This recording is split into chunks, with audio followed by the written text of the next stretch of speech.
The Praetorian Guard, Chapter 24, Uncovering the Shadow in the Court. John and the rest of Alpha Team followed Princess Lana through the grand entrance of the palace, their senses on high alert. The towering stone walls of Elvoria's palace were adorned with tapestries and emblems of the duchy, but John knew that beneath the grandeur and splendor, something darker lurked. The whispers of betrayal were hidden within these halls, and he was determined to root them out. As they moved deeper into the palace, Duke Arkin turned to John and his team, his eyes steady and stern. "This palace is now your hunting ground," he said quietly, his voice barely above a whisper so as not to alert any prying ears. "Find this traitor and bring them to justice before they can do any more damage." John nodded, his face set in determination. "We'll handle it, Your Grace. We'll find whoever has been conspiring against you." The Duke gave him a sharp nod, his eyes flickering with a mix of hope and anxiety. "My daughter's safety is in your hands. I trust you'll do whatever it takes to keep her safe." As the Duke walked away with Lana by his side, John turned to Alpha Team. They were already in action, splitting up into smaller groups to cover more ground, each operative knowing exactly what to do.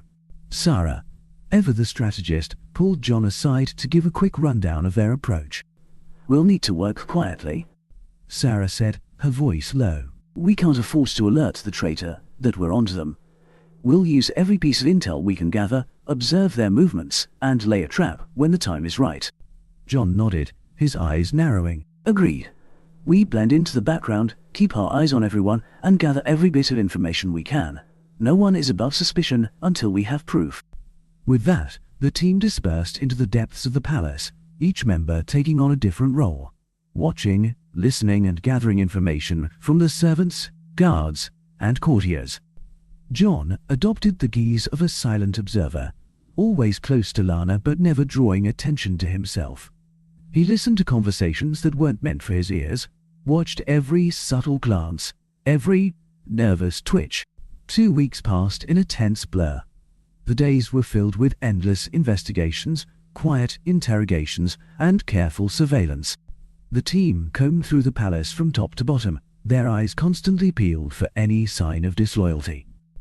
They observed the routines of the court, noting who interacted with whom, who seemed nervous, and who was too eager to please. John grew more focused and intense with each passing day.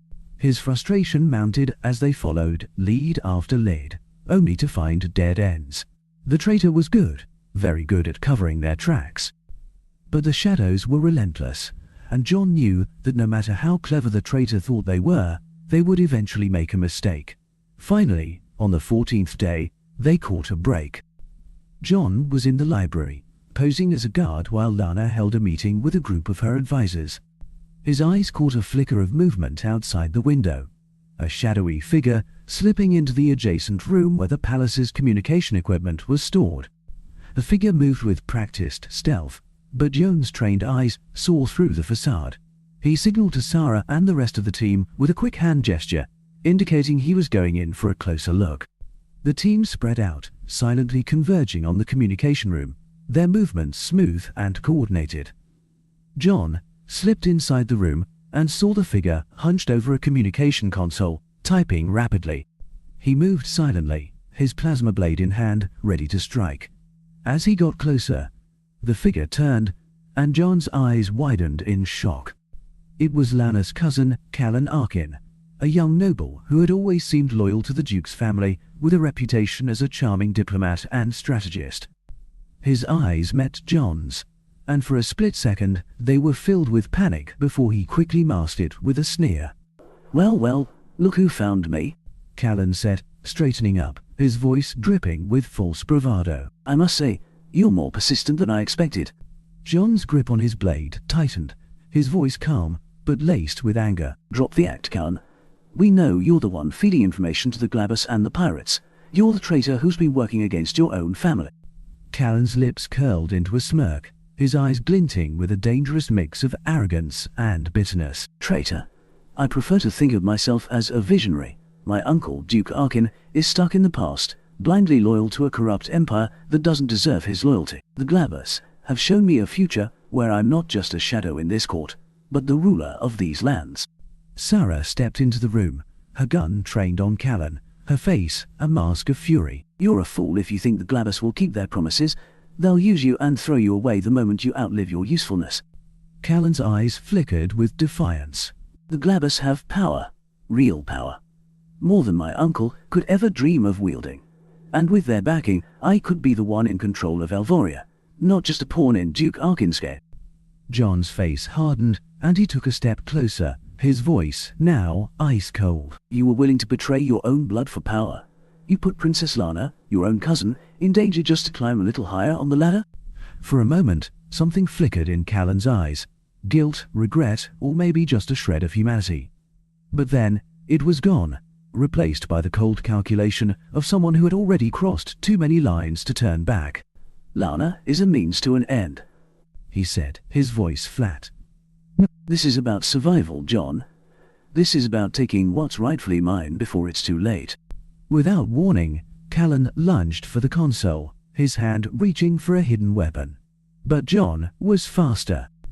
In a blur of motion, John activated his plasma blade and slashed downward, slicing the console in half and knocking Callan to the floor. He stood over Callan, blade crackling with energy, his eyes locked onto the traitor. You're done, Callan, John said, his voice barely more than a growl. Your plans, your ambitions, it all ends here. Sarah moved in quickly, cuffing Callan's hands behind his back as he struggled, his face twisted in fury and desperation. You won't get away with this. He spat, his voice shaking with rage. The Glabbers will avenge me. You think this is the end, but it's only the beginning. John met Callan's glare with a look of icy determination. Then we'll be ready for them, he said simply. We'll hunt down every last one of your allies, and we'll bring them to justice. Sarah dragged Callan to his feet, her grip unyielding. Let's get him to the holding cells. We need to question him further, find out just how deep this conspiracy runs, and who else in the court might be compromised. As they escorted Callan out of the room, John took a deep breath, his mind already racing with the implications of what they had discovered. The traitor had been uncovered, but this was only one piece of the puzzle. The Glabber family was still out there, plotting and scheming, and they would not go down easily. For 3 long days, the cold stone walls of the interrogation chamber echoed with the relentless voice of Sarah as she worked to break Callan Arkin's will. He sat shackled to a metal chair, his face twisted in defiance, but the toll of the last few days was visible in his weary eyes. Sarah's interrogation techniques were ruthless and methodical, leaving no room for deceit. Let's not waste any more time, Callan, Sarah said, her tone sharp and unwavering. We already know you conspired with the Glabber family. What we need now are the names of every traitor who helped you. Who else in Duke Arkin's court is working against him? Callan's gaze shifted from defiance to desperation, beads of sweat forming on his brow. He had resisted for days, but Sarah's pressure was like a vise closing in around him. With each question, she peeled away another layer of his defenses, until finally he could hold back no longer. There are 6 of them, he said through gritted teeth, his voice cracking under the strain. Minor nobles, all of them from Aloria, a territory with old grudges against Duke Arkin. They've been aiding the Glabber family, undermining the Duke's rule from within. Sarah's eyes narrowed, her voice cold and commanding. Names, Callan. I want their names and their roles in this conspiracy. He took a shaky breath, then began listing the names. Baron Elmar Vass, Lady Yvette Drollan, Lord Quentin Hale, Sir Gregor Tarlan, Viscountess Elira Nolan, and Marquess Damon Fall. They all pledged their loyalty to the Glabber family in exchange for power and influence once the Duke is overthrown. As each name fell from Callan's lips, Sarah's expression turned steely, her eyes flashing with anger. These were not just conspirators.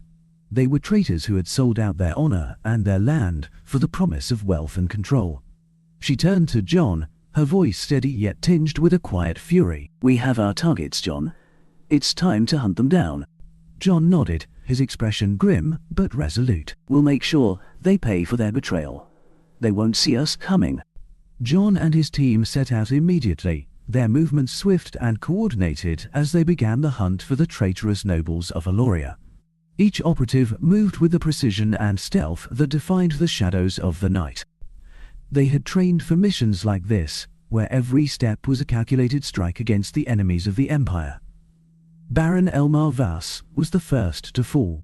They found him in his estate on the outskirts of Aloria, trying to hide his involvement by burning incriminating documents. John moved like a shadow through the darkened halls, appearing before Vass with his plasma blade drawn.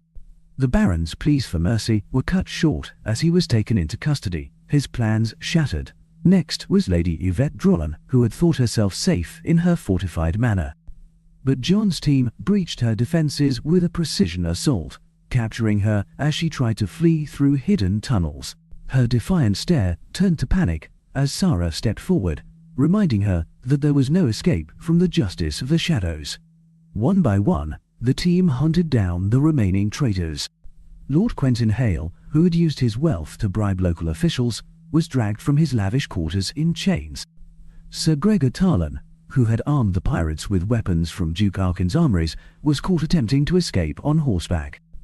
Viscountess Elira Nolan and Marcus Damon Farl were apprehended in the middle of a secret meeting, their surprise evident as John and his team closed in on them, their betrayal now fully exposed. By the end of their operation, every one of the minor nobles who had conspired against Duke Arkin was either captured or eliminated.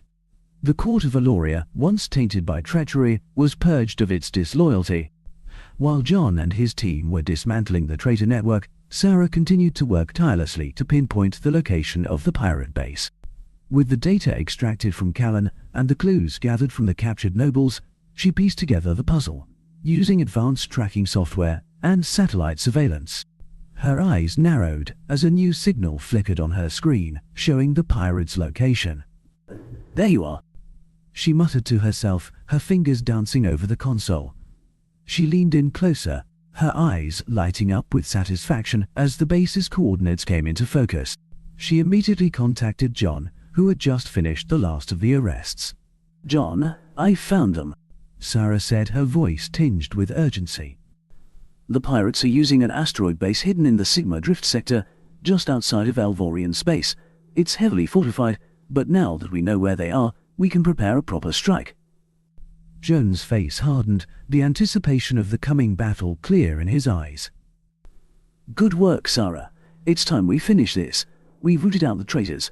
Now, let's tear down the Glaber family's support and end their rebellion once and for all.